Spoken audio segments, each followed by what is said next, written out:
An airborne operation is a joint undertaking which employs transport aircraft to convey a combat force into an objective area where they are air-dropped or air-landed on or near their objective. Airborne operations are characterized by close and continuous joint cooperation, planning, and coordination, including the exchange of liaison officers at various levels of command. A sound and simple plan is used, which will retain its structure irrespective of the difficulties involved. The establishment of a joint task force is essential for the planning and conduct of airborne operations. The Joint Task Force Commander commands all assigned elements and is responsible for directing and coordinating the operation, including the resupply and the link-up or extrication of the force. The Airlift Commander commands the airlift units and is responsible for the air movement stage of the operation. He determines the technical parameters of the lift, including the run-in direction and the marking of the DZs. The Airborne Force Commander carries out the mission and is responsible for the detailed planning and conduct of all activities relating to the airborne force, including the selection of the main assault and alternate DZs. The coordination of fire support is the responsibility of the Task Force Artillery Commander, who operates from the Force Fire Support Coordination Center. Fire support mainly involves in-range corps and division artillery, close air support aircraft, attack helicopters, and the Airborne Forces Organic Artillery and Mortars. The fire plan is based on a timed program, with support provided from outside elements until the force's artillery and mortars are operational and the objective area has been seized. Control of fire is initially exercised directly by the pathfinders, fire controllers, and forward observation officers of the airborne force. After landing, the control of fire is exercised through the FSCC. Airspace control is effected through the appropriate theater agencies, which provide air corridors to the objective area and control zones covering the departure airfield and the objective airhead.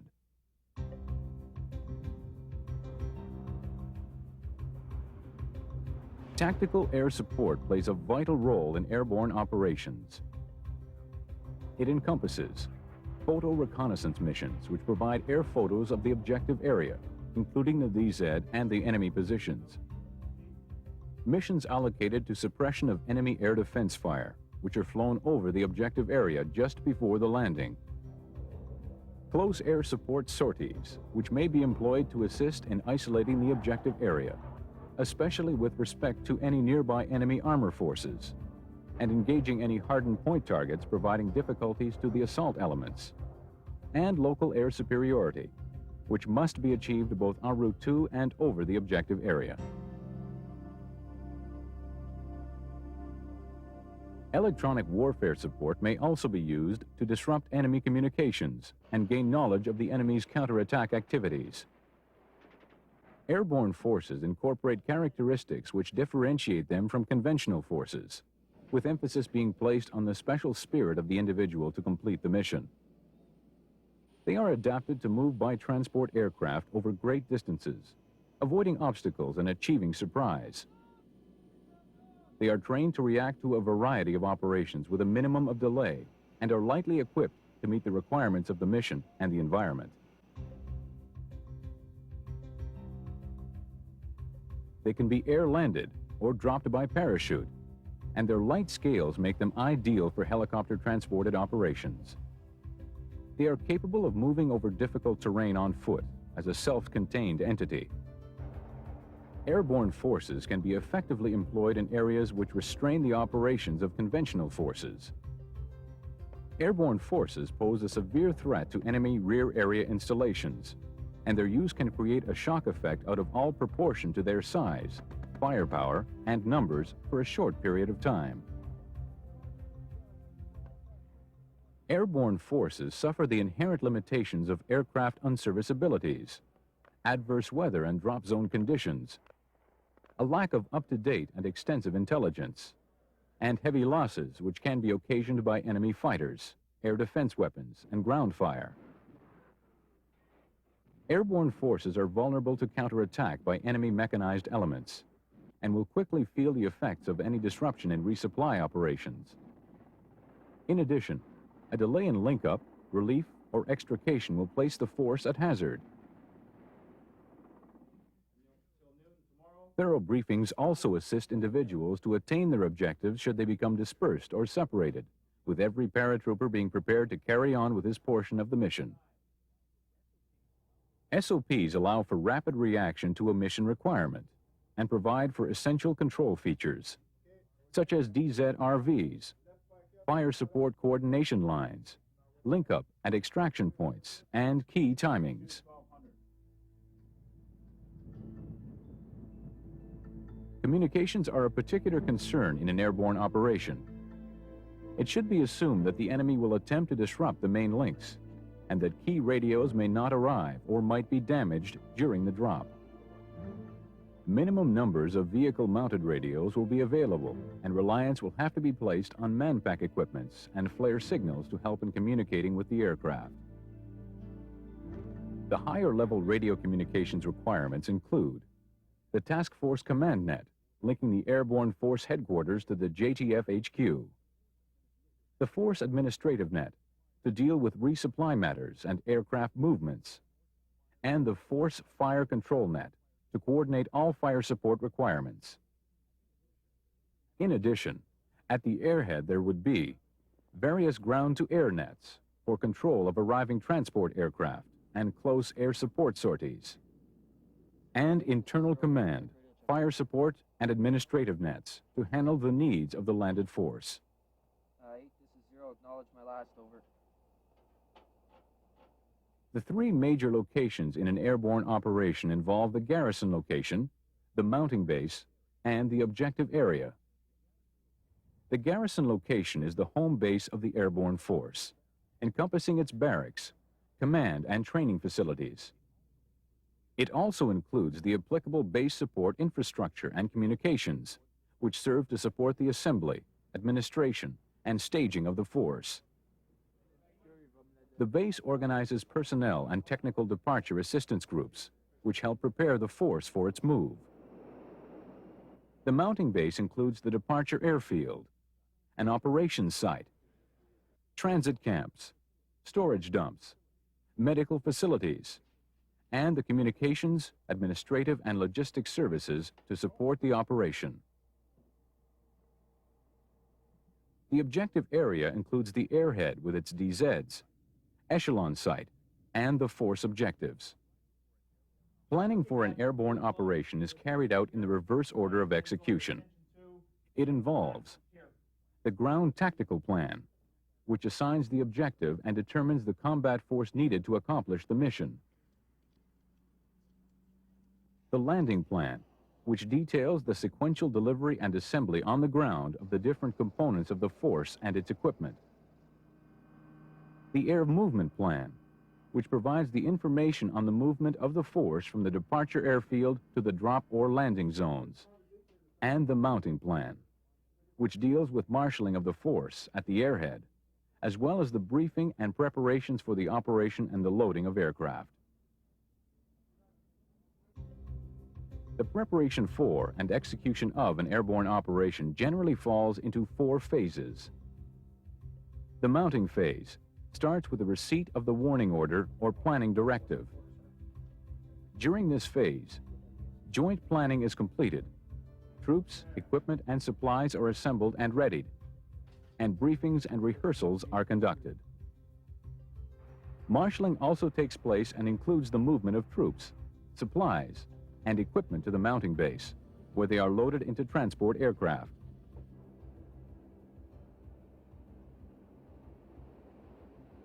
The air movement phase begins with the takeoff of the tactical transport aircraft from the departure airfield and involves a stream of aircraft carrying the assault, reserve, and support groups.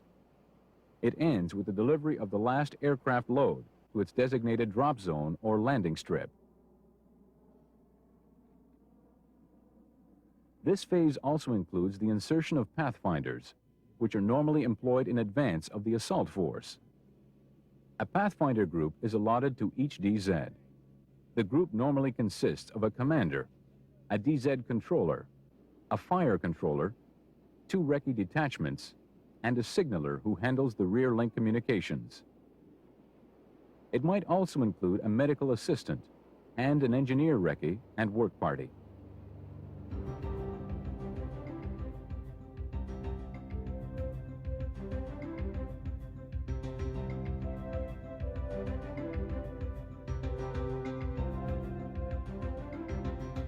Initially, the tasks of the pathfinders are to infiltrate the perimeter of the objective area, recce assigned locations, and to confirm the suitability of the DZs.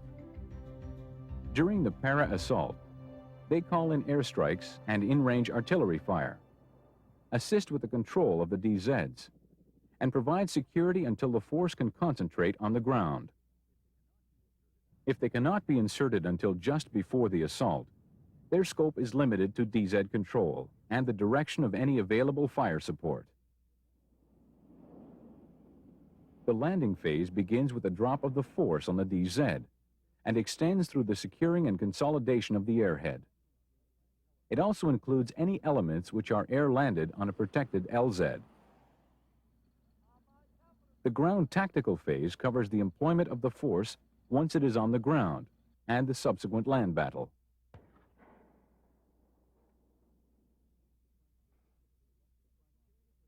The criteria for the selection of a drop zone includes the closeness of the DZ to the objective, which facilitates the recovery of stores and heavy equipment, and allows for the capture of the objective before the enemy has time to react. The size of the DZ, which must relate to the numbers of troops and stores being dropped. An area approximately 2,000 by 600 meters would be suitable as a main or alternate DZ. The surface of the DZ, which should be relatively level so as to reduce landing injuries and the complication of handling overturned platforms. Additional criteria involve the airlift force, which must be satisfied that they can locate and identify the DZ from the air under the expected visibility conditions. The location and strengths of enemy ground defenses, and particularly those which can interfere with the assembly and movement of the force, and the drop, which must take place clear of any enemy anti-aircraft weapons, or where it is feasible to implement an intensive program to suppress enemy air defense weapon systems. The DZs are marked by pathfinders just prior to the arrival of the lead aircraft. They use a letter identifier, which also locates the impact point. A lead-in marker may also be required. At night, these markings consist of colored lights or flares, and electronic aids assist in conditions of poor visibility.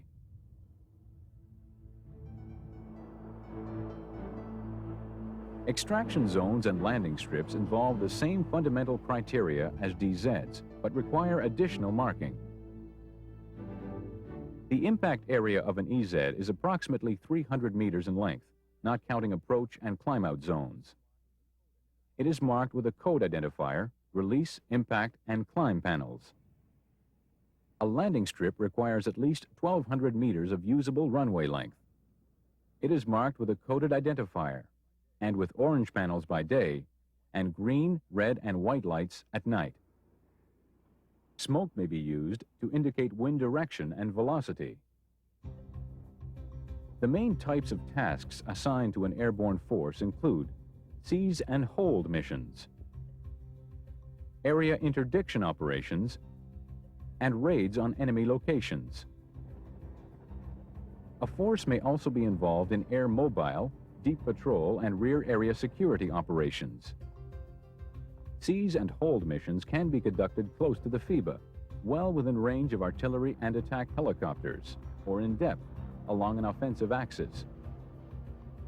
These missions involve a parachute or air-landed assault onto or as close as possible to an objective, seizing it and then reorganizing and holding until link-up or relief takes place.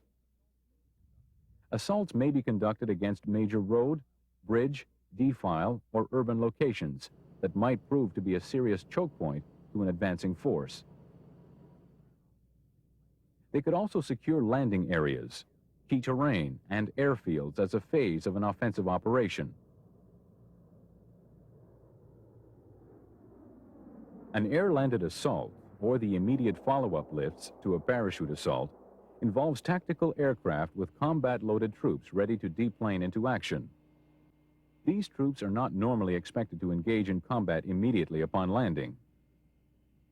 Air-landed units are mainly made up of conventional forces, which must be trained and equipped for a lightly scaled operation. Air-landed elements should be offloaded as close as possible to the objectives to be engaged or to the troops being supported. Supplies and equipment are delivered at a pre-planned rate to locations on the airfield which will require a minimum of additional movement and handling. An air-landed operation would normally involve a specially trained Air Force air traffic control team, which is brought in as soon as the airstrip is serviceable. The team can be operational within 2 hours of landing. It provides for the control of all air traffic at the objective airfield, including the provision of letdown, traffic pattern, taxi, and takeoff instructions. Area interdiction operations are planned at the highest level and are designed to prevent or hinder enemy activities within a given area. Interdiction operations involve raids, ambushes, mining, and sniping, which are mainly directed against industrial facilities, military installations, and enemy lines of communications. They cause the enemy to commit large forces for rear area security duties and generally have a demoralizing effect on his troops. These operations are best undertaken in terrain that restricts the off-road mobility of enemy forces and which favors concealment. Targets for interdiction operations include transfer points, tracks and rolling stock, vehicle compounds, aircraft and airfield facilities, shipping, port installations, as well as selected bridges and defiles, communication centers and transmission interlinks, power plants and transformer switching stations, fuel storage, refinery and pipeline equipments, key components of specialized industrial plants, and headquarters, military stores, and maintenance entities.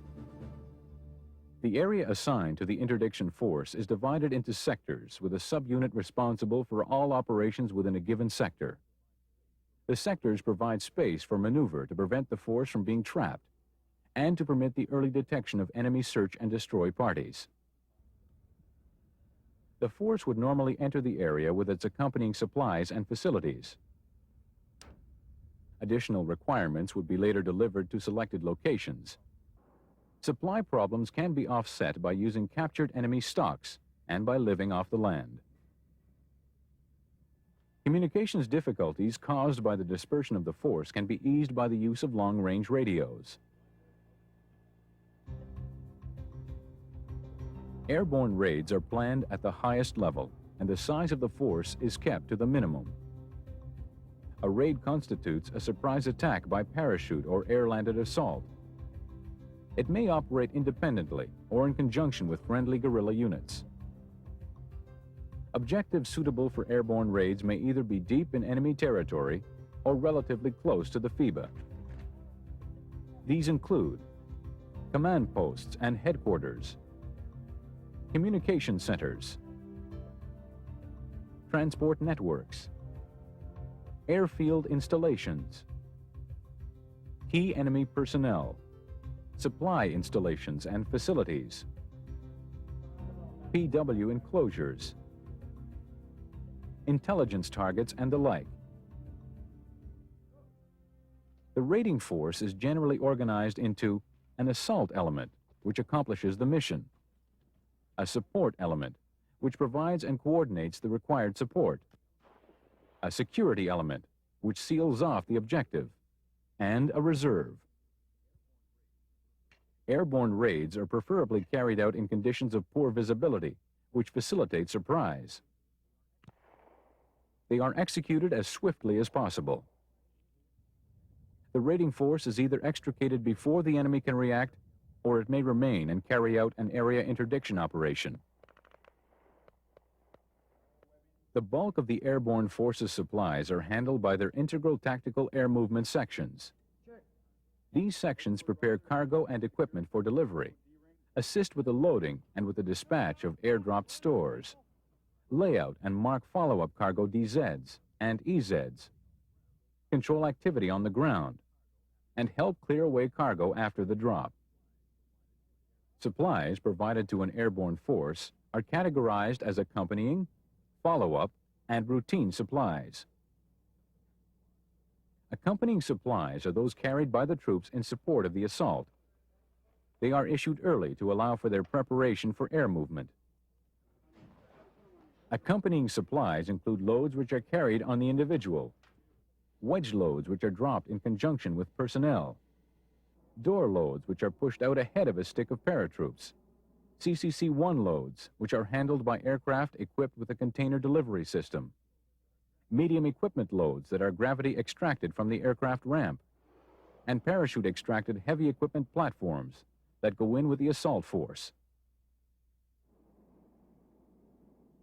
Accompanying supplies also include prescribed loads and any additional items which are brought into the airhead by oncoming echelons at their time of entry.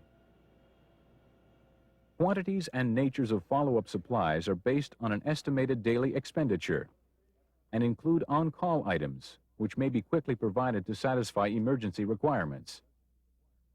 They are delivered after the parachute assault in accordance with a planned program.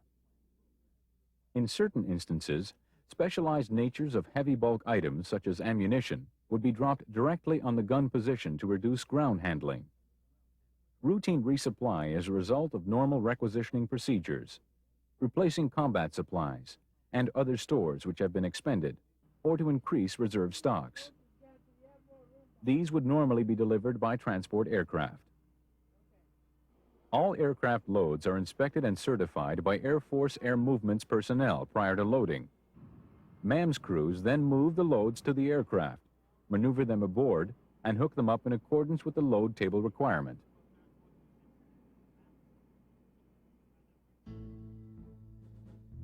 Airborne operations require considerable joint planning and control at all levels of command, and a great deal of material support. They are naturally risky and susceptible to the whims of weather, aircraft unserviceability, and to destruction by undetected enemy armored forces and air defense weapons. With sound intelligence, good planning, and the proper use of the force, an airborne operation can achieve results far exceeding the actual expenditure of resources.